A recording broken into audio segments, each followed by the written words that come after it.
E ó, agora vamos falar da outra semifinal da Copa do Brasil, Grêmio e Flamengo, na Arena. Primeiro jogo na Arena, segundo jogo no Maracanã. Mauro, os gremistas estão fazendo um baita clima em Porto Alegre, que já era esperado e que tem que ser feito mesmo, justamente lembrando principalmente aquela semifinal de Libertadores, onde o Flamengo do Jorge Jesus venceu por 5-0 no Maracanã o Grêmio do Renato Gaúcho. E aí teve aquela história do 5-1, viralizou o Jorge Jesus falando 5-1 para tudo que é lado. Não era sobre isso, mas pegaram o Jorge Jesus falando 5-1 e viralizou. Foi sim um momento traumático para o Grêmio e para o Renato Gaúcho, afinal perdeu de 5-0 numa semifinal no Maracanã lotado. Um é casual, 2 pode ser, aconteceu, 5-1. Com fraturas.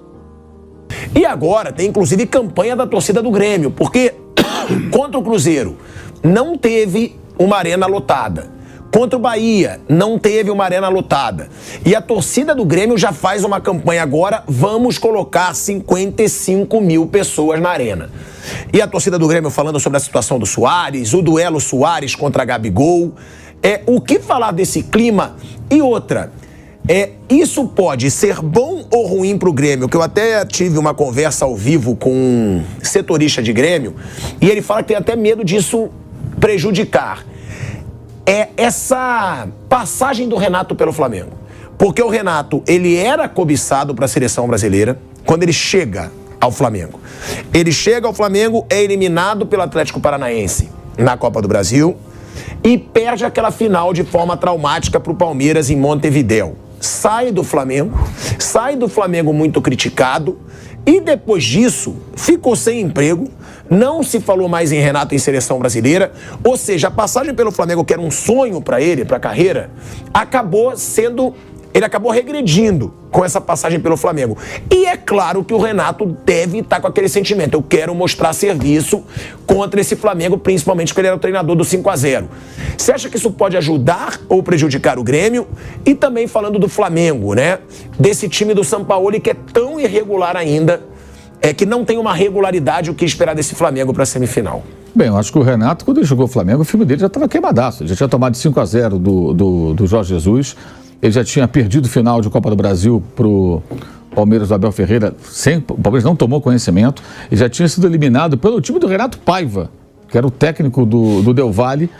E o Del Valle nem jogou no Equador, no meio da pandemia. Ele jogou no Paraguai, não podia mandar jogos internacionais lá em Quito, né, no território equatoriano em geral.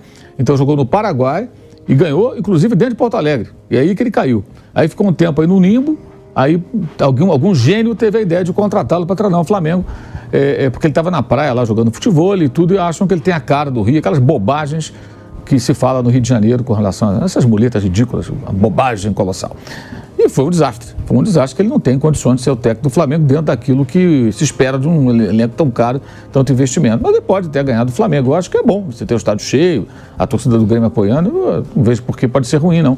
Possa ser ruim, desde que a torcida entenda a estratégia que ele vai adotar. E eu acho que a estratégia vai ser de um time muito cauteloso, com ou sem o Suárez, um time diferente do que foi no 3-0 do Maracanã em outros jogos. Acho que ele vai jogar mais fechado. Você não acha que ele vai buscar uma vantagem em casa para ir para o Maracanã? Ele pode fazer uma pressão inicial, ele pode buscar um gol no começo, acho que ele vai buscar, como fez contra o Atlético, mas fazendo ou não 1-0, quando o jogo chegar no momento mais maduro, assim, quando passa aqueles minutos iniciais, eu imagino um Grêmio bem mais cauteloso do que em jogos recentes, quando foi um time mais ofensivo. Eu tenho quase certeza disso. Foi assim que ele jogou contra o Cruzeiro fora de casa, ele se classificou na Copa do Brasil. Ele estava perdendo em casa de 1-0, aí empatou graças ao Suárez. O jogo estava bem difícil para o Grêmio, e aí ganhou fora de casa, né? E jogou dessa forma, pouquíssima posse de bola, nem 30%. E agora contra o Atlético foi assim. Para mim aquilo foi um ensaio do que a gente vai ver amanhã. Eu imagino isso. A não ser, claro, de repente o Flamengo faz um gol na saída, abre o placar, aí o Grêmio tem que mudar completamente seus planos.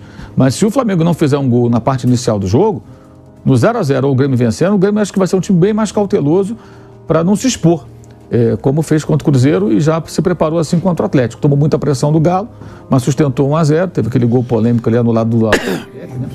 A gente não sabe se está impedido ou não, com aquela imagem horrorosa. Parece, estava dizendo ontem, aquela imagem lá do VAR, do jogo do Grêmio Atlético, parecia aquelas TVs Telefunken dos anos 70, as primeiras TVs coloridas no Brasil, sabe? Era umas TVs, a gente achava o máximo. Uma palha de aço. Não botava, Não, tinha aquele fio preto, minha avó falava assim, ó, no pé de abacate, vai, agora vai um pouquinho pra cá. Um pouquinho pra cá. Aí ficava aqueles fantasmas, né? E aí você pra colorir, tinha aquele botãozinho atrás, né? E aí sumia. E mudava aqui, né? Isso, e sumia. Gerava... Ficava aqui, ó. Tinha Colorado RQ, Telefunken, era um sucesso, era muito bom. Pra época, né? Copa de 74, a primeira que teve televisão colorida no Brasil. Fui lá passar um almoçar pra casa de um amigo do meu pai pra ver Brasil-Yugoslávia, 0-0. Bizarro. Cara, tem transmissão em 4K hoje. E os caras transmitindo aquela imagem bizarra, aquela linha grossa. Você não sabe se está no impedimento, se não está. Foi como agora no Gabigol, lá no jogo contra o Flamengo, contra o Atlético, lá no Paraná. A gente não sabe se está impedido ou não. Né? Enfim, mas eu imagino que o Grêmio vai jogar assim, mais cauteloso. A não ser que o Flamengo abra o placar muito cedo, aí ele vai ter que mudar a postura, né? Ele pode ficar perdendo se defendendo. Um pouco mais pragmático, bem mais pragmático do que em outros jogos. Não acredito que o Grêmio vá se lançar ao ataque assim todo o tempo. Começo do jogo pode ser. E o que se comenta é que o Soares vai jogar, né? O Soares deve jogar, talvez fique até o final do ano, faça algum tipo de composição. E a expectativa é que ele jogue. Jogar esse jogo ele vai. E jogando muda muito também, né? Sem ele, e o Vila Sante voltando também é bem importante. É o jogador que dá mais poder de marcação ali ao meio campo e também tem a boa chegada, né? Eu acho que essas duas voltas são importantes para o Grêmio. Agora, o torcedor acho que vai ter que entender isso. Eu acho que o torcedor entende que o comportamento do time pode mudar um pouco em nome de uma tentativa de passar para o adversário, que é difícil. E o Flamengo, o que a gente espera, imagina, é o Flamengo muito mais envolvido com o jogo do que naquela ridícula partida contra o América Mineiro, né? Agora é o jogo de Copa, é uma outra atmosfera, e de volta, né? Tem o jogo 3 semanas depois do Maracanã. Acho que o Flamengo é diferente, com uma outra escalação também, provavelmente um time também ocupando mais o meio campo, um pouco provável. O Gerson não pode jogar, que está suspenso, joga Pulgar também. Eu imagino que joga Thiago Maia e Alan. Acho que vão ser os dois ali na frente da defesa. E aí na frente, Gabigol ou Pedro, acho que... Defesa, Fabrício Bruno joga não, né? Davi Luiz e Léo Pereira. Possivelmente, eu acho que os dois, acho que ganham uma posição, Davi Luiz. Davi Luiz, Léo Pereira, Ayrton Lucas, o Wesley joga todos os jogos, o goleiro é o Matheus. E aí eu acho que vai Thiago Maia e Alan. Aí na frente, não tenho dúvida se ele vai, por exemplo, com o Vitor Hugo ou um Everton Ribeiro, dependendo do que ele pretende, né? Um cara mais jovem, mais vitalidade, o Everton Ribeiro. Acho que vai ser Gabigol, acho que o Pedro vai ficar no banco, é só um palpite. E de repente o Arrascaeta como segundo atacante. Bruno Henrique não, titular. Não acredito que o Bruno Henrique, não acredito que Cebolinha, Luiz Araújo, acho que nenhum desses vai. Acho que ele vai encher mais o meio campo mesmo. Que o Grêmio vai fazer isso, né? O Grêmio vai jogar assim, vai tentar ocupar um pouco mais ali o setor. E acho que a função, a tendência, acho que é o São Paulo partir para um outro tipo de jogo. Talvez mais parecido com o que foi o segundo tempo contra o Palmeiras aqui, quando ele depois tirou os pontas, né? Vamos ver como é que vai ser. É sempre difícil adivinhar o time do São Paulo, porque ele muda bastante, né? E acho que ele vai mudar muito em função do Grêmio. E imagino que ele esteja estudando o Grêmio que jogou contra o Cruzeiro, Copa do Brasil, lá atrás, não contra o Bahia, porque é muito parecido com o jogo do Atlético, que foi o jogo do sábado, que é o mais recente. Então, se ele fizer o mesmo raciocínio que a gente está fazendo aqui, acho que ele vai também fazer colocar em campo o Flamengo um pouco mais... para preencher mais o meio campo, né? Você escrachado, né? Porque também sei que o Flávio Prado discorda, o Mauro discorda. Eu não acho o Renato ruim, não acho. Acho o Renato um bom treinador, inclusive pelo que ele faz nessa temporada com o Grêmio. Tudo bem, tá jogando maravilhosamente bem? Não.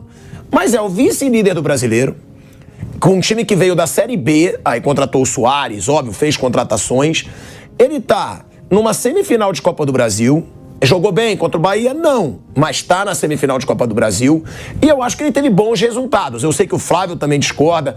Eu acho que o Renato fez uma baita Libertadores com o Fluminense, quando perdeu para a LDU na final, ganhando de 3, mas perdeu na altitude. Acho que ele ganhou a Copa do Brasil com o Fluminense, ganhou Libertadores pelo Grêmio, jogando bem aquela Libertadores pelo Grêmio. Foi o time da Série A que menos perdeu agora em 2023, eu admiro o trabalho do Renato. Eu entendo quando dizem, o Renato estuda menos do que os outros. O Renato, contanto que quando o Renato, eu era um grande defensor e sou ainda do Renato, e quando ele se deu folga lá no Flamengo, num momento complicado, eu critiquei. Que isso realmente tem que saber o momento de tirar folga ou não.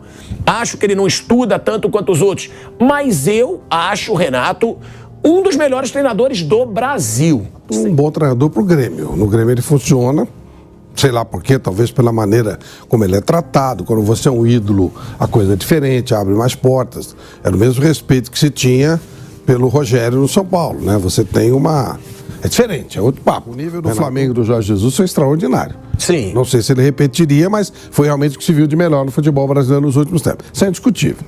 E o Abel conseguiu resultados no Palmeiras. Quando ele fala que o Flamengo escolhe jogo, e agora ele vai escolher esses jogos. E aí até logo, não tem pra ninguém.